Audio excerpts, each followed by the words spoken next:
Jemaat sholat subuh yang insyaallah kita semua dirahmati Allah. Sebenarnya agak panjang, tapi karena memang kita nanti ada undangan, ya saya singkat-singkat saja. Menyambung omong-omong kita pada bulan yang kemarin kita sempat membicarakan masalah doa yang diajarkan oleh Rasulullah SAW.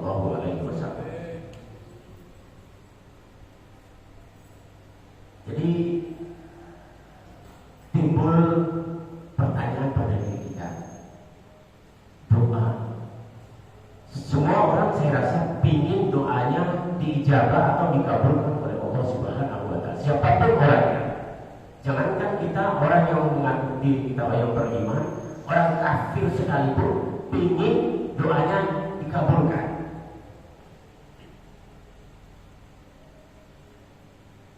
Jadi pertanyaannya,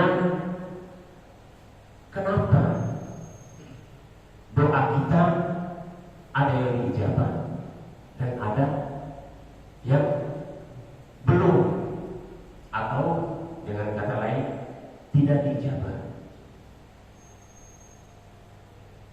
Nah, di sini mari kita kaji bersama.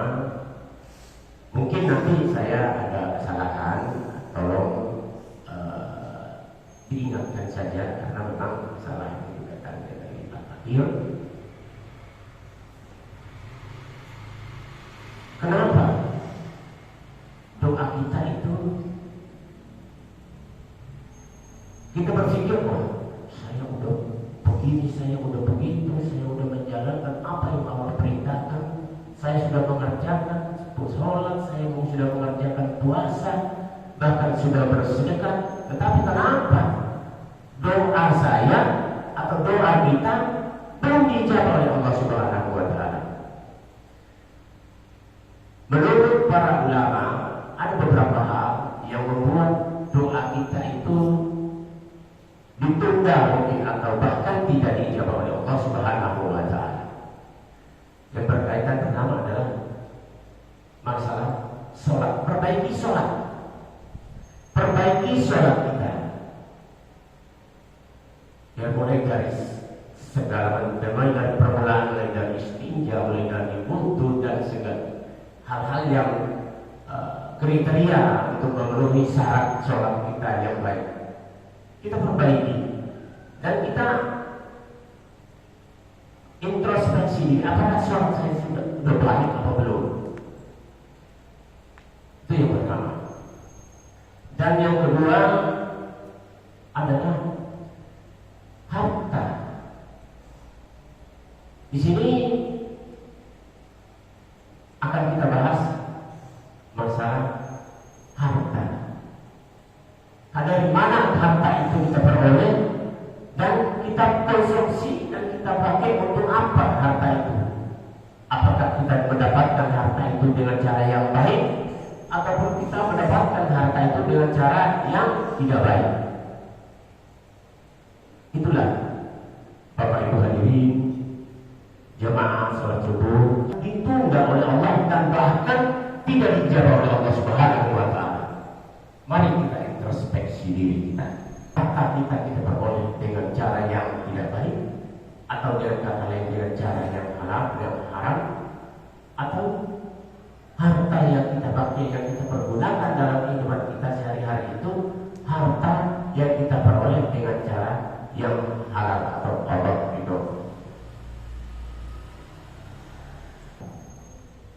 Dalam satu riwayat Rasulullah SAW bersabda,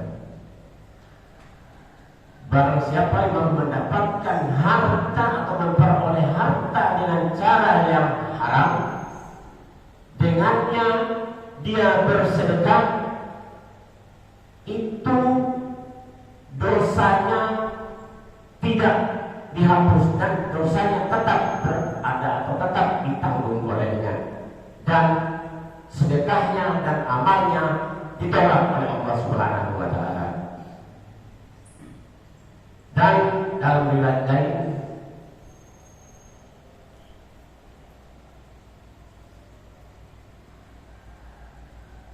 harta itu di akhirat nanti dikumpulkan oleh Allah dan dilemparkan ke dalam neraka jahanam. Itulah harta yang kita peroleh dengan cara-cara yang haram atau yang Allah tidak ridhoi. Nah, untuk mengetahui apakah harta itu kita peroleh dengan cara yang baik atau dengan cara yang tidak baik, ada ciri-cirinya, Bapak Ibu hadirin saudara. Ada ciri-cirinya. Tadi Al-Fatih sampaikan menurut Ibnu Hibban ada 4 ciri harta yang baik atau harta yang berkah, harta yang mendapatkan keberkahan. Yang pertama, dengan harta yang berkah itu akan membuat seorang pemiliknya atau hamba menambah takwa kepada Allah Subhanahu wa taala. Dan yang kedua, harta yang baik akan memberikan rasa aman kepada pemiliknya. Yang ketiga, harta yang baik atau harta yang halal akan mendorong atau akan membawa seseorang ke amal soleh atau berbuat amal soleh. Dan yang terakhir, harta yang baik atau harta yang halal akan mendorong seseorang hamba untuk menambah bersyukur kepada Allah Subhanahu wa taala. Ada 4 ciri-ciri keberkahan daripada harta yang halal.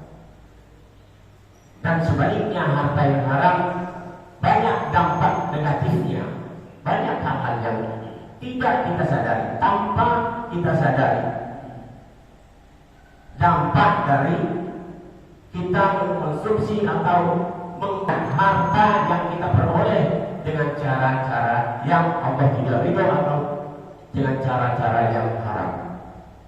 Salah satunya yang kita introspeksi diri. Mungkin kita pernah kehilangan satu barang. Mungkin kita pernah kehilangan satu barang. Ya, itu mungkin salah satunya. Tanpa kita sadari bahwa ya, kita introspeksi apakah itu baik, apakah saya memperoleh sesuatu hal itu dengan cara yang baik atau tidak. Kadang-kadang tanpa kita sengaja, tanpa kita inginkan, terjadi hal-hal yang buruk pada keluarga kita. Itu dampak dari kita mengkonsumsi atau mencari atau tidak Allah itu. Dalam hal ini Allah tegaskan dalam surah Al-Maidah ayat 100 yang artinya kalau tidak salah, tidak sama yang baik dan yang buruk. Yang baik dalam hal tidak sama yang buruk dan yang baik yang buruk dalam hal ini adalah harta yang haram. Dan yang baik dalam hal ini adalah harta yang halal. Tidak sama yang buruk dan yang baik. Meskipun yang buruk itu lebih banyak dan menarik hatimu, maka bertakwalah kepada Allah. Sesungguhnya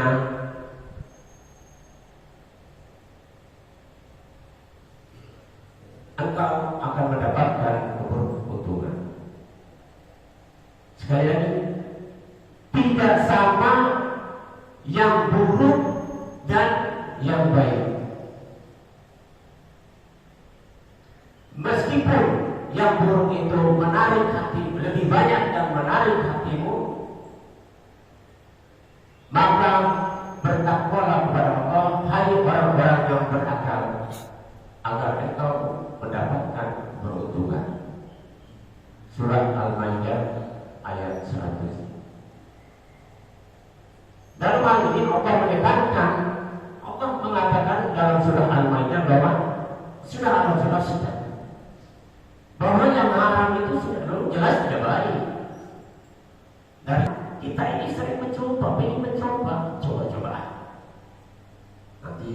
dampaknya kita nggak tahu apa yang terjadi belakangan hari. Padahal sudah Allah jelaskan dalam surah Al-Maidah ayat 100. Itulah akan menambah ketakwaan.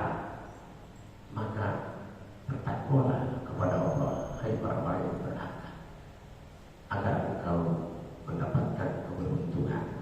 Surat Al-Maidah ayat 100. Yang nomor 2,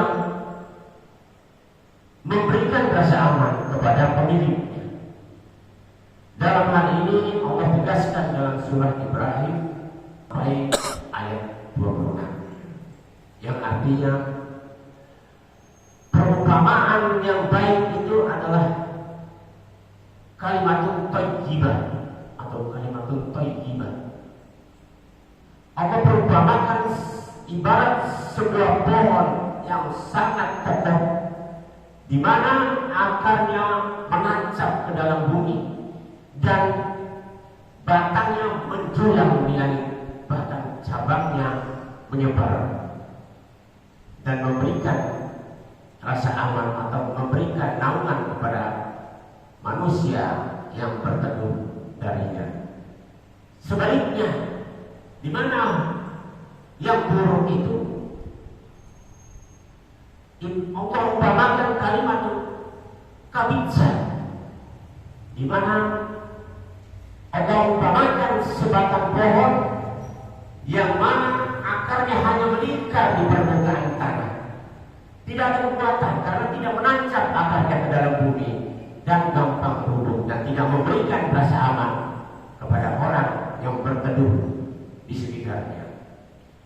Itulah memberikan rasa aman bagi pemiliknya untuk harta yang kita peroleh dengan cara yang haram.